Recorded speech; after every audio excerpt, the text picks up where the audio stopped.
Hi everybody. This is going to be the second domain I covered in my series, and this will be Bluetspur. And I used to think Bluetspur, but looking at it, it's Bluetspur. So, Bluetspur. Bluetspur has been around since the original domain. It actually was part of the core for a while, but that's really weird, and I'm glad they removed it after the Grand Conjunction, because going in from like medieval and Renaissance lands and then suddenly being in the surreal H.P. Lovecraft land doesn't really make logistic sense. So it's good that it's been removed. I have some ideas of maybe having other lands that are also kind of surreal in there. I could see Bluetspur being connected to the Nightmare Lands, and the new land of Clore. I could see that being connected. So logically, we could connect all those into a cluster, possibly with some others more surreal lands. Now, it does talk about in the current one about the landscape and the weather being not pleasant. In the original, at night, it would have rainstorms of lightning. That means if you traveled, you're going to be struck by lightning eventually, and that's not good. They also had a module that wasn't connected to the original series, but it was right before the end of it, called Thoughts of Darkness. And in the Thoughts of Darkness, it actually gives the origin of the vampire mind flayers.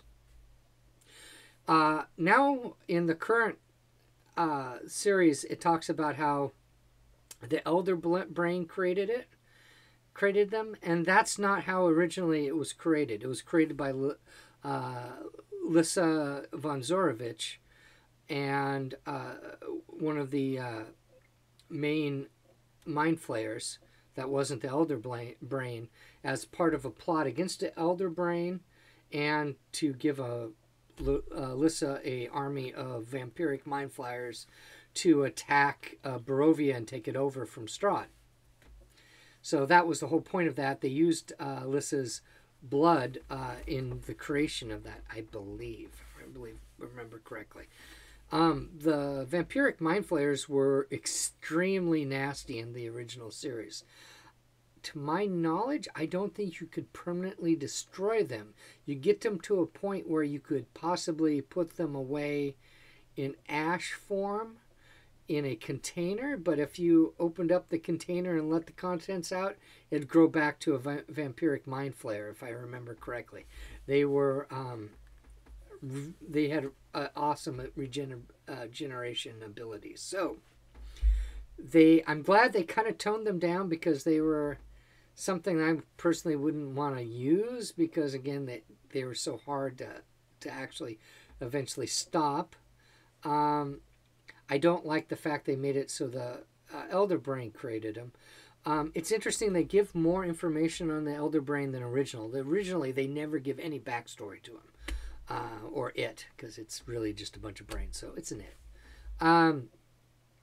So it's nice, and it's nice to see that there's a reason for it, and it's degenerating, and that's good, and I think we can make that part of the backstory, and maybe it just started.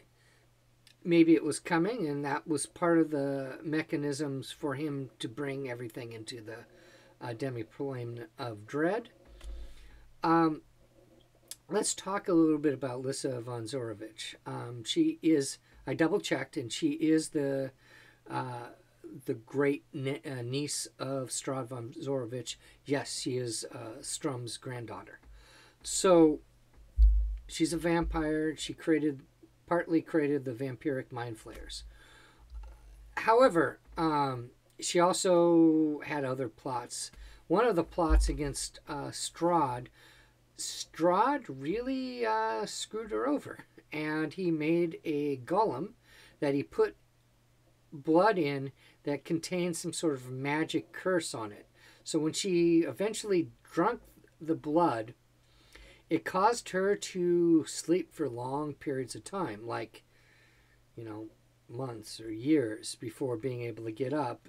and feed. So she had a very small amount of time to feed. And that's a good thing. Now, note, I said that I had plans for Lyssa Von Zarovich, and I do. I would think that it would be very easy to say that mind flayers from Bluetspur kidnapped Lyssa wherever she was, brought her back to Bluetspur, and merged her with the elder brain, which would give a reason why the elder brain could control the mind flayers, the vampiric mind flayers, because Lyssa is now part of the elder brain. Secondly, I could see that as being a real living hell for her. And I think that would be very appropriate and something that the Dark Powers would really like. So that is what I would do with Bluetspur, is that I would have Lyssa Von Zarovich merged with the elder brain. Maybe she has some control over it, maybe not. But I would make her definitely conscious in it. Maybe she can ask for help there. Maybe she has plots on trying to separate herself from the elder brain. But I think that would be the most logical thing to do for Bluetspur. So that's what I would do in that situation. And I think that would bring Bluetspur and the current and the old together. And that's how I would rearrange that. And in the next video, I think I'm going to cover Borka. And then after that, I will cover the Carnival. Carnival is kind of really interesting because it originally wasn't quite a domain. I'll have to explain what happens when outsiders come to Ravenloft, at least in the original thing. And the Isolde was a outsider. She was a divine being, but they changed the Eladrins to not a divine being and being from the Feywild. Since the original, third edition, fourth edition, they made them part of the Feywild. Feywild and the Shadowfell didn't really exist before fourth edition. There was a plane of shadow, but it was different. So that kind of caused a big change in that.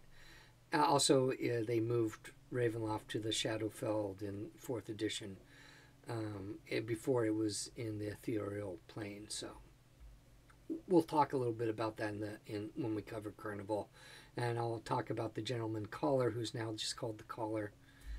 It was the Gentleman's Caller. I don't know if it has to do with the negative men's sphere term of gentleman, the tip the fedora thing. I don't know if that's why they got rid of the gentleman, or maybe they wanted to make him gender neutral. I don't know. But originally it was the Gentleman Caller. Anyway, I will see you possibly next week, next Saturday or Sunday, unless I'm able to get a thing during the rest of the week. But I'm really busy, so I don't know. Thank you.